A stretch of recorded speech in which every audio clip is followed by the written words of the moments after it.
નીચેના પૈકી કયું LMV નું ઉદાહરણ હોઈ શકે? તો LMV નું ઉદાહરણ કયું હોઈ શકે? હળવી કાર. બીજું છે કાયદામાં સેક્શન માટે ગુજરાતીમાં કયો શબ્દ વપરાય? તો કાયદો જે છે એની અંદર સેક્શન, ઇંગ્લિશમાં સેક્શન કહેવાય, તો એ જ સેક્શન ગુજરાતીમાં શું કહેવાય? તો એને કહેવાય છે કલમ. ત્યાર પછી ત્રીજો પ્રશ્ન, નીચે પૈકી કયું નિવેદન સાચું છે? તો સાચું નિવેદન કયું છે? તો આમાં GSRTC બસ જે છે તે સ્ટેજ કેરિયજનું ઉદાહરણ છે. હવે સ્ટેજ કેરિયજ એટલે શું? તો સ્ટેજ કેરિયજ, સ્ટેજ જે છે એ આપણે ક્યારે, જ્યારે દાખલા આપણે ગણશું લગેજના દાખલા, ત્યારે આપણે આનો કોન્સેપ્ટ સંપૂર્ણ રીતે આપણે એનો કોન્સેપ્ટ આપણે સમજી લઈશું. ચાલો, ત્યાર પછી ચોથો પ્રશ્ન જોઈએ કે ગ્રોસ વ્હીકલ વેઇટમાં કોનો સમાવેશ થાય છે? તો એમાં વાહનનો વજન, મુસાફરનો વજન અને લગેજ એટલે કે માલનો વજન, આ ત્રણેયનો વજન ભેગો થાય ત્યારે તેને શું કહેવામાં આવે છે? Gross vehicle weight. ત્યાર પછી પાંચમો પ્રશ્ન, LMV, MMV અને HMV, આની વ્યાખ્યાઓ ક્યાં આપવામાં આવેલી છે? તો આની વ્યાખ્યાઓ આપવામાં આવેલી છે કલમ નંબર 2 ત્યાર પછી નીચે પૈકી કયું જોડકું ખોટું છે? તો નીચેનામાંથી ખોટું જોડકું કયું છે? તો કે પ્રકરણ 4 ની અંદર દંડની જોગવાઈ આપેલી નથી, એટલે આ જોડકું ખોટું છે. સાતમો પ્રશ્ન જોઈએ કે કાયદાની અંદર કલમ શબ્દ કયા અંગને દર્શાવે છે? તો કાયદાની અંદર કલમ શબ્દ આપણે જોયું ને, એ સેક્શન, ઇંગ્લિશમાં તેને શું કહેવાય? સેક્શન કહેવામાં આવે છે. ત્યાર પછી આઠમો પ્રશ્ન કે 7,500 કિલોગ્રામથી ઓછા વજનનું વાહન કઈ શ્રેણીમાં આવે છે? તો તેમાં જવાબ આવશે LMV માં. ત્યાર પછી નવમો પ્રશ્ન જોઈએ કે નીચેના પૈકી કયું નિવેદન સાચું છે? તો સાચું નિવેદન કયું છે? તો કે મોટર વ્હીકલ એક્ટ જે 1988 છે એનો અમલ થયો હતો 1 જુલાઈ 1989 થી સમગ્ર ભારતમાં તેનો અમલ થયો હતો. ત્યાર પછી 10મો પ્રશ્ન છે કે વાદળી ચોરસ બોર્ડમાં ટેલિફોનનું ચિહ્ન શું સૂચવે છે? તો વાદળી ચોરસ બોક્સ હોય તેમાં ટેલિફોનનું ચિહ્ન સૂચવે છે કે જાહેર ટેલિફોનનું બૂથ આવેલું છે. ત્યાર પછી 11મો પ્રશ્ન કે ઝીબ્રા ક્રોસિંગ ન હોય ત્યારે હાઈવે પર પદયાત્રીઓ માટે કઈ સુવિધા હોવી જોઈએ? તો તેમાં પેડેસ્ટ્રીયન સભ્ય હોવો જોઈએ અથવા તો ફૂટ ઓવરબ્રિજ હોવો જોઈએ. ત્યાર પછી મુસાફરોના ભારે સામાનનું શું કરવું જોઈએ? તો કે મુસાફરો જ્યારે ભારે સામાન લાવે તો તેનું રૂફ કેરિયર એટલે કે જે બસની ઉપર જે કેરિયર હોય છે ત્યાં મૂકી દેવું જોઈએ અથવા તો બસની સાઈડમાં નીચે એક લોકર હોય છે ત્યાં રાખી દેવું જોઈએ. ત્યાર પછી 13મો પ્રશ્ન, નેરો રોડ અહેડ રાઈટ આવું લખેલું હોય, આવું તમે લખેલું હોય, આવું ક્યાંય લખેલું હોય તો એનો સંકેત શું છે? તો કે રસ્તો જમણી બાજુથી સાંકડો છે. ત્યાર પછી સ્ટોપ લાઈન ક્યાં દોરેલી હોય છે? તો સ્ટોપ લાઈન કઈ જગ્યાએ દોરેલી? તો કે જ્યાં ઝીબ્રા ક્રોસિંગ હોય ત્યાં સ્ટોપ લાઈન દોરેલી હોય અથવા તો જ્યાં ટ્રાફિક સિગ્નલ હોય ત્યાં પણ સ્ટોપ લાઈન દોરેલી હોય છે. ત્યાર પછી 15મો પ્રશ્ન, લાલ ત્રિકોણમાં બંને બાજુથી નાના આડા તીર મળતા હોય તો તે શું સૂચવે છે? તો એ સૂચવે છે કે મુખ્ય રસ્તા પર એક આડો રસ્તો મળે છે. ત્યાર પછી 16મો પ્રશ્ન છે કે લાંબા રૂટની બસમાં રાત્રે મુસાફરો આરામ કરતા હોય ત્યારે કંડક્ટરે શું કરવું જોઈએ? તો કે જે મુખ્ય કેબિનની લાઇટ જે છે તેને બંધ કરી દેવી જોઈએ અને એક સેફટી લાઇટ કરીને આવે છે એ સેફટી લાઇટ ચાલુ કરી દેવી જોઈએ. ત્યાર પછી યલો બોક્સ જંકશનનો અર્થ શું થાય? તો કે જ્યારે આગળ રસ્તો ક્લિયર ન હોય ત્યારે જંકશન ખાલી કરવું. આનો અર્થ શું થાય યલો બોક્સ જંકશનનો? કે જ્યારે આગળ રસ્તો ક્લિયર ન હોય તો જંકશન ખાલી કરવું. ત્યાર પછી 18મો પ્રશ્ન, ગુજરાતની યુનિવર્સિટીના કયા કુલપતિએ ટેલ ઓફ ટુ યુનિવર્સિટી આ નામનું એક પુસ્તક લખ્યું હતું? તો તેમાં જવાબ આવશે ડોક્ટર PC વૈદ. ત્યાર પછી ભારતના કયા વડાપ્રધાન જે હતા કે જેમને લેખક અથવા તો કવિ નહોતા? તો તેમાં જવાબ આવશે દેવગૌડા.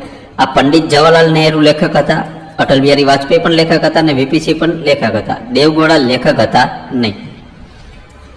ત્યાર પછી 20મો પ્રશ્ન, આમાં કયું નામ જૂથમાં બંધ બેસતું નથી?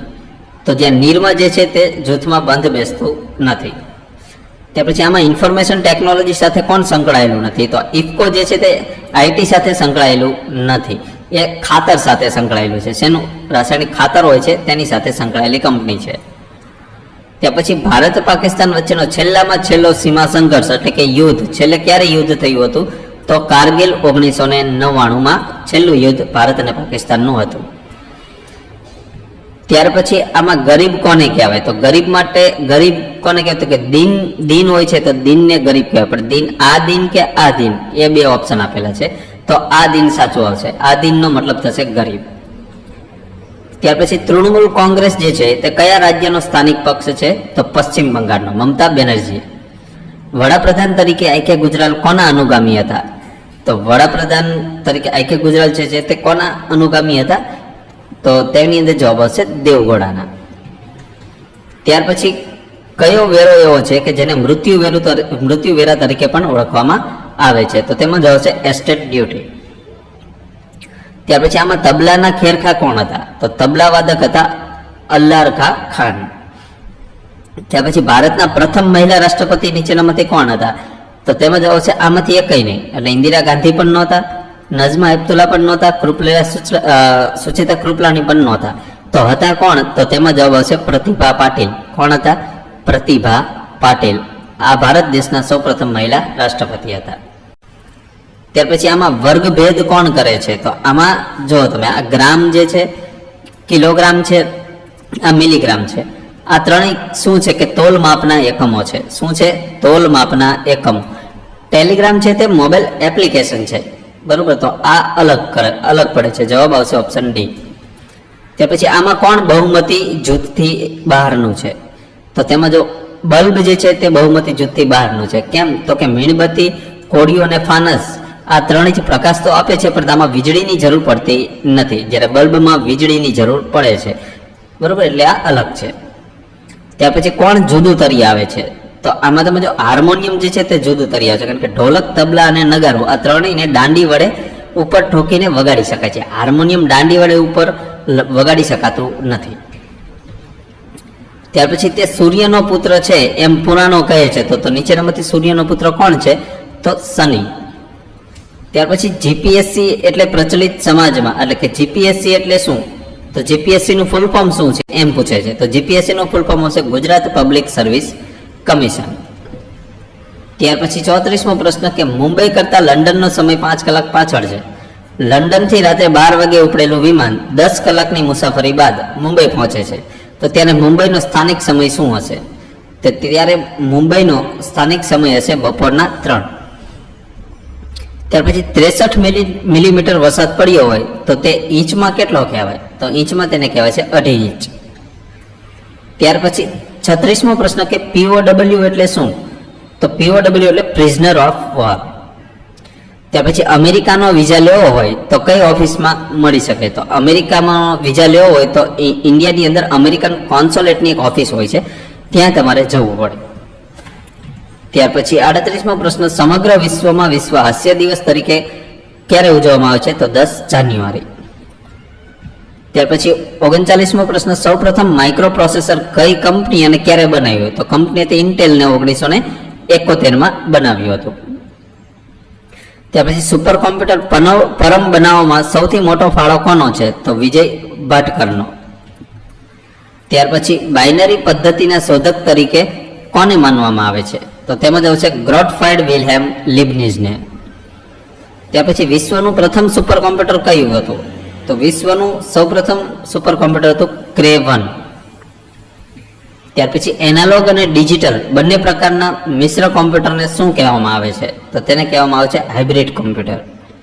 ત્યાર પછી ટ્રાન્ઝિસ્ટરની શોધ કયા વૈજ્ઞાનિકે કરી હતી? તો ટ્રાન્ઝિસ્ટરની શોધ કોને કરી હતી? વિલિયમ શોકલીએ. ત્યાર પછી સૌપ્રથમ કોમ્પ્યુટર બેઝિક આર્કિટેક્ચર વિકસાવનાર કોણ હતા? તો તેની અંદર જવાબ આવશે જ્હોન વોન ન્યુમેન. ત્યાર પછી 46મો પ્રશ્ન જોઈએ કે પહેલી પેઢીના કોમ્પ્યુટરની સ્પીડ ખાલી જગ્યા સેકન્ડમાં માપવામાં આવતી હતી. તો તેમાં જ આવશે માઇક્રો સેકન્ડમાં. ત્યાર પછી કોમ્પ્યુટર અને અન્ય સાધનો યુપીએસ સાથે જોડવામાં આવે છે. તો આ યુપીએસ નું પૂરું નામ શું છે? તો આ યુપીએસ નું પૂરું નામ શું છે? Uninterrupted power supply. ત્યાર પછી www ને લોકપ્રિય બનાવનાર પ્રથમ ગ્રાફિકલ બ્રાઉઝર કયું હતું? તો તે બ્રાઉઝરનું નામ છે મોઝેક. ત્યાર પછી ફોર્ટ્રેન એ પ્રોગ્રામ માટેની ભાષા છે. તો ફોર્ટ્રેન એટલે શું? એટલે કે ફોર્ટ્રેનનું ફૂલ ફોર્મ શું થાય? તો તેમાં જશે ફોર્મ્યુલા ટ્રાન્સલેશન. ત્યાર પછી એપલની સ્થાપના નીચેના પૈકી કોણ ન હતું? એટલે કે એપલની સ્થાપનામાં નીચેનામાંથી કોણ ન હતું? તો તેમાં જશે ટીમ કુક જે છે તે એપલની સ્થાપનામાં હતા નહીં. ત્યાર પછી 51મો પ્રશ્ન, નીચે પૈકી કઈ મોબાઈલ ઓપરેટિંગ સિસ્ટમ નથી? તો એન્ડ્રોઈડ તો છે, સિમ્બિયન પણ છે. ત્યાર પછી નીચે જોઈએ આમાં માઇક્રોસોફ્ટ, તો માઇક્રોસોફ્ટ નથી. આ બાડા એટલે કે GSL આ પણ છે. આ માઇક્રોસોફ્ટ જે છે તે મોબાઈલની ઓપરેટિંગ સિસ્ટમ નથી. આ કોમ્પ્યુટરની ઓપરેટિંગ સિસ્ટમ છે. ત્યાર પછી 1 કિલોબાઇટમાં બીટની સંખ્યા કેટલી હોય છે? તો 1 કિલોબાઇટમાં બીટની સંખ્યા 8192 હોય છે. ત્યાર પછી વાણિજ્યક હેતુ માટે ઉપયોગમાં લેવામાં આવનાર પહેલું કોમ્પ્યુટર કયું હતું? તો તેમાં પહેલું કોમ્પ્યુટર કયું હતું? તો તેમાં જ આવશે યુનિવેક. ત્યાર પછી EEPROM નું પૂરું નામ શું છે? તો EEPROM આનું પૂરું નામ શું થશે? તો તેમાં જ આવશે electrically erasable programmable read only memory. એટલે ઓપ્શન એ સાચો જવાબ આવશે. ત્યાર પછી 55મો પ્રશ્ન જોઈએ કે માર્શમેલો એ કયા કોડનું નામ છે? તો માર્શમેલો કયા કોડનું નામ છે? Android version. નીચેનામાંથી કઈ સમસ્યા કમ્પ્યુટરમાં ઉદ્ભવી શકે છે?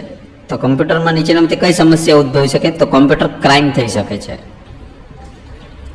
ત્યાર પછી 56મો પ્રશ્ન, આઈસી નો ઉપયોગ કમ્પ્યુટરની કઈ પેઢીમાં થયો હતો? આઈસી એટલે ઇન્ટિગ્રેટેડ ચિપ્સ. તો એનો ઉપયોગ કઈ પેઢીમાં થયો હતો? તેમાં જ આવશે ત્રીજી પેઢીમાં. હોસ્પિટલમાં ઇસીજી અને ડાયાલિસિસ માટે વપરાતા કોમ્પ્યુટર કયા પ્રકારના કોમ્પ્યુટર હોય છે? તો એ કયા પ્રકારના કોમ્પ્યુટર હોય છે? Hybrid computer. ત્યાર પછી ઈસવીસન 942 થી 1229 દરમિયાન ગુજરાતમાં કયા શાસકોની સત્તા હતી? તો તેમાં જ આવશે સોલંકી શાસકોની. મૌર્ય કાળમાં ગુજરાતની રાજધાની કઈ હતી? તો મૌર્ય કાળમાં ગુજરાતની રાજધાની હતી ગિરિનગર. ત્યાર પછી સમ્રાટ અશોકનો શિલાલેખ ગિરનારની તળેટીમાં કયા કુંડની નજીક આવેલો છે? તો તેમાં જ આવશે દામોદર કુંડની નજીક. ચંદ્રગુપ્ત મૌર્યએ સૌરાષ્ટ્રના સૂબા તરીકે કોની નિમણૂક કરી હતી? તો તેમાં જ આવશે પુષ્પગુપ્તની. ત્યાર પછી ગુજરાતનો આધારભૂત ઇતિહાસ કયા શહેરથી શરૂ થાય છે? તો તેમાં જ આવશે વલભીપુરથી. ત્યાર પછી 64મો પ્રશ્ન, પંચાસર નીચેનામાંથી કયા વંશ સાથે સંકળાયેલું છે? તો તેમાં જ આવશે ચાવડા વંશ સાથે. અણહિલ, ભરવાડ અને ચાંપો વાણીઓ કયા શાસકના મિત્રો હતા? તો તેમાં જ આવશે વનરાજ ચાવડાના. ઈસવીસન 470 ની આસપાસ ભટ્ટારક ક્યાં રાજસત્તા સ્થાપી હતી? તો ભટ્ટારકે ક્યાં રાજસત્તા ઈસવીસન 470 ની આસપાસ સ્થાપી હતી? તો તેમાં જ આવશે વલભીપુર ખાતે. ત્યાં પછી 67મો પ્રશ્ન, ઐતિહાસિક સ્થળ લાખાબાવળ અને અમરા કયા જિલ્લામાં આવેલું છે? તો તેમાં જ આવશે જામનગર જિલ્લામાં. ચંદ્રગુપ્ત મૌર્યના સૂબા પુષ્પગુપ્તનું વહીવટી મથક કયું હતું? તો તેમનું વહીવટી મથક હતું ગિરિનગર. ત્યાર પછી ચાવડા વંશનો અંતિમ શાસક કોણ હતો? તો ચાવડા વંશનો અંતિમ શાસક હતો સામંતસિંહ. ત્યાર પછી 70મો પ્રશ્ન, હી વોઝ ખાલી જગ્યા નેપોલિયન ઓફ હિઝ એજ. તો આની અંદર સાચો જવાબ આવશે ધ, એટલે કે he was the Napoleon of his age. તો આ ધ આર્ટિકલ કેમ આવ્યું? નેપોલિયન સ્પેસિફિક કીધેલું છે, નેપોલિયન એક છે, યુનિક છે એટલા માટે. Find the nearest meaning of devour. તો ડેવિયરનો નિયરેસ્ટ નજીકનો મતલબ શું થાય? તો તેમાં જ આવશે ઇટ ગ્રીડીલી. ત્યાર પછી the chief with all his subordinates ખાલી જગ્યા મેસ્કેલ્ડ. તો આની અંદર સાચો જવાબ આવશે ઓપ્શન સી વોઝ. 40,000 રૂપીઝ ખાલી જગ્યા અ લાર્જ સમ. તો 40,000 રૂપીઝ આર નો આવે મિત્રો, બરોબર? આ ભૂલ ન કરતા. 40,000 રૂપીઝ એ બહુવચન નથી, એ ઇઝ જ આવશે, બરોબર? તો ઓપ્શન બી સાચો જવાબ આવશે, આર ની ભૂલ કરતા નહીં. ત્યાર પછી 74મો પ્રશ્ન, ખાલી જગ્યા વોટર રન્સ ઓલવેઝ ડીપ. તો આમાં જવાબ આવશે સ્ટીલ. સ્ટીલ એટલે શાંત. જ્યારે ઉપરથી શાંત તમને દેખાતો હોય ને, તો નીચે એ વોટર બહુ જ ડીપ હોય છે. શાંત વોટર બહુ જ ડીપ હોય છે, ઊંડા હોય છે. ત્યાર પછી વોટ એન્ડ ખાલી જગ્યા ફોર મી પ્લીઝ. તો આ ખાલી જગ્યામાં જવાબ આવશે ઓપ્શન એ કેનવાસ. ત્યાર પછી આઈ કેન નોટ ખાલી જગ્યા ટુ યોર રિક્વેસ્ટ. તો તેની અંદર સાચો જવાબ આવશે ઓપ્શન સી એક્સીડ. ત્યાર પછી find the appropriate option for the underline part. તો આમાં he was reared by his uncle and aunt. તો આમાં રેડ જે છે આનો આપણે એપ્રોપ્રિએટ શબ્દ આપવાનો છે, તો તેની અંદર જવાબ છે બ્રોટ અપ. ત્યાર પછી give the adjective form of enemy. તો એનેમી જે છે તેનું એડજેક્ટિવ શું થશે? તો તેનું એડજેક્ટિવ થશે ઇનિમિકલ. ત્યાર પછી fill in the gap. Oxygen, તો ઓક્સિજન શું થાય? બર્ન એટલે બળે. તો કાર્બન ડાયોક્સાઇડ શું થાય? તો તે એક્સટિંગ્વિશ થાય. એટલે ઓપ્શન સી જવાબ આવશે. સાચી જોડણી શોધો. તો સુનમુન શબ્દની સાચી જોડણી શું આવશે? તો તેમાં જવાબ આવશે બંને દીર્ઘ, સુનમુન. ત્યાર પછી 81મો પ્રશ્ન, ખોટી જોડણી શોધો. તો આ 4 શબ્દ અલગ અલગ શબ્દ આપેલા છે, તો તેમાંથી કયા શબ્દની જોડણી ખોટી છે? તો આ હોશિયાર જે છે આ જોડણી ખોટી છે. ત્યાર પછી 82મો પ્રશ્ન, નીચે આપેલ તળપદા શબ્દનું શિષ્ટ રૂપ આપો. તો લેખું શબ્દ છે એનું શિષ્ટ રૂપ શું થાય? લેખું એટલે હિસાબ. ત્યાર પછી 83મો પ્રશ્ન જોઈએ કે રૂઢિપ્રયોગનો સાચો અર્થ શોધો. તો ઓછું આવવું, તો આનો સાચો અર્થ શું થશે? દુઃખ થવું. સંધિ છોડો. તો ખિન્ન શબ્દની સંધિ છોડીએ તો સાચો જવાબ કયો આવશે? ખીદ વત્તા ન. ત્યાર પછી 85મો પ્રશ્ન, સંધિ જોડો. તો સ વત્તા અંગ વત્તા ઉપ વત્તા અંગ. તો આની સંધિ જોડીએ તો એક આખો કમ્પ્લીટ શબ્દ કયો બને? સંગોપાંગ. ત્યાર પછી વાછરડું જોયા વિના દૂધ દોવા દેતી ગાય. તો એને એક શબ્દમાં શું કહેવાય? તો તેને કેવી કહેવાય? કવલી. ત્યાર પછી 87મો પ્રશ્ન, નીચે આપેલ શબ્દમાંથી કયો શબ્દ પરિત્રાણ શબ્દનો સમાનાર્થી નથી? તો પરિત્રાણનો સમાનાર્થી નથી એવો શબ્દ કયો છે? તો સંબંધિત. ત્યાર પછી આપેલ વાક્યમાંથી ખોટા પદ પ્રત્યય શોધી વિકલ્પમાંથી સાચા પ્રત્યય શોધો. તો આમાં ધરતી પર મોતનું વરસાદ વરસી રહ્યો. તો આમાં પ્રત્યય નોનીનું ના આપેલું છે, તો આ ખોટું છે. તો એમાં સાચું કયું આવશે? તો તેમાં જવાબ આવશે નો સાચો જવાબ આવશે. હવે નો કેમ સાચો જવાબ આવશે? જો તમે આપણે અહીંયા જોઈએ, સોરી કેમ કે પ્રશ્ન આપણે નેક્સ્ટ પ્રશ્ન, સોરી મિત્રો, એ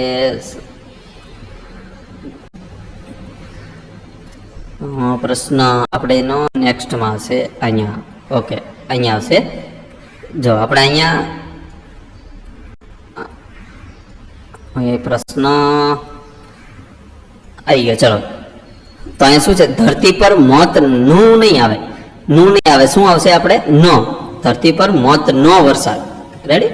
એટલા માટે આ પ્રત્યય સાચો આવશે.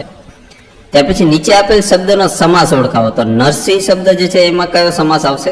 કર્મધારય સમાસ. ત્યાર પછી અલંકારનો પ્રકાર વિકલ્પમાંથી શોધો. તો મારા નેત્ર બંધ હોય ત્યારે મને ઊંઘ તો ન સમજવો, તે એક પ્રકારની સમાધિ છે. આ જે આપેલું છે આમાં કયો અલંકાર બને છે? તો આમાં અલંકાર છે વ્યાજ સ્તુતિ અલંકાર. ત્યાર પછી એક ભાગાકારમાં ભાજક ભાગફળ કરતા 10 ગણો અને શેષ કરતા 5 ગણો છે. જો શેષ 46 હોય તો ભાજ્ય શોધો. તો ભાજ્ય કેટલું હોય? તો તેમાં જવાબ આવશે 5336. ત્યાર પછી એક સંખ્યા 3/5 ગણાના 60% કરવાથી 36 મળે, તો તે સંખ્યા શોધો. તો તે સંખ્યા આવશે 100. ત્યાર પછી ABCDમાં A to Z માં Z is equal to 26 to 1 એટલે કે ઉલટા ક્રમમાં છે. તો આ મુજબ જોઈએ તો y plus z is equal to x, w plus x is equal to t અને w plus z is equal to v હોય તો t પ્લસ u બરાબર કેટલા થાય? તો t પ્લસ u બરાબર થશે n. ત્યાર પછી જો GKARE શબ્દને કોડમાં 67 8 10 નંબર દ્વારા દર્શાવવામાં આવે તો મોન્સૂન શબ્દને 23 95 33 9 દ્વારા દર્શાવવામાં આવે છે. તો રેન્સમ શબ્દનો કોડ નીચેનામાંથી કયો થશે? તો રેન્સમ શબ્દનો કોડ નીચેનામાંથી થશે ઓપ્શન સી 18 95 32. ત્યાર પછી 6 ઘંટ એક સાથે વગાડવાના શરૂ થાય છે અને તેઓ અનુક્રમે 4 2 6 8 10 અને 12 સેકન્ડના સમયાંતરે વાગે છે. તો 30 મિનિટમાં એ બધા ઘંટ કેટલી વાર એક સાથે વાગશે? તો તેમાં જ આવશે 16 વાર. ત્યાર પછી 96મો પ્રશ્ન, 3 વર્ષ પહેલા 5 સભ્યોના એક કુટુંબની સરેરાશ 17 વર્ષ હતી. કુટુંબમાં નવું બાળક જન્મવા છતાં કુટુંબની સરેરાશ ઉંમર બદલાતી નથી. તો નવા જન્મેલા બાળકની હાલની ઉંમર કેટલી હશે? તો તેમાં નવા જન્મેલા બાળકની હાલની ઉંમર હશે 2 વર્ષ. ત્યાર પછી 97મો KM5 IP8 GS11 EV14 ત્યાર પછીનો કોડ કયો આવશે? આ શ્રેણીમાં ત્યાર પછી કયો આવશે? CY17. ત્યાર પછી 98મો પ્રશ્ન, 3 સંખ્યાનો સરવાળો 136 છે. જો પહેલી અને બીજી સંખ્યાનો ગુણોત્તર 2:3 હોય તો બીજી અને ત્રીજી સંખ્યાનો ગુણોત્તર 5:3 હોય તો બીજી સંખ્યા શું? તો આમાં બીજી સંખ્યા આવશે 60. ત્યાર પછી 10 વર્ષમાં a ની ઉંમર b ની 10 વર્ષ પહેલાની ઉંમર કરતા બમણી થશે. જો હાલ a b કરતા 9 વર્ષ મોટો હોય તો b ની હાલની ઉંમર શોધો. તો b ની હાલની ઉંમર કેટલી થશે? 39 વર્ષ. ત્યાર પછી છેલ્લો પ્રશ્ન છે કે એક વ્યક્તિને તેની ઉંમર પૂછતા તેણે જવાબ આપ્યો કે મારી 3 વર્ષ પછીની ઉંમરના 3 ગણામાંથી 3 વર્ષ પહેલાની ઉંમરના 3 ગણા બાદ કરતા મારી હાલની ઉંમર મળે છે, તો વ્યક્તિની હાલની ઉંમર કેટલી હશે? તો તેની હાલની ઉંમર હશે 18 વર્ષ.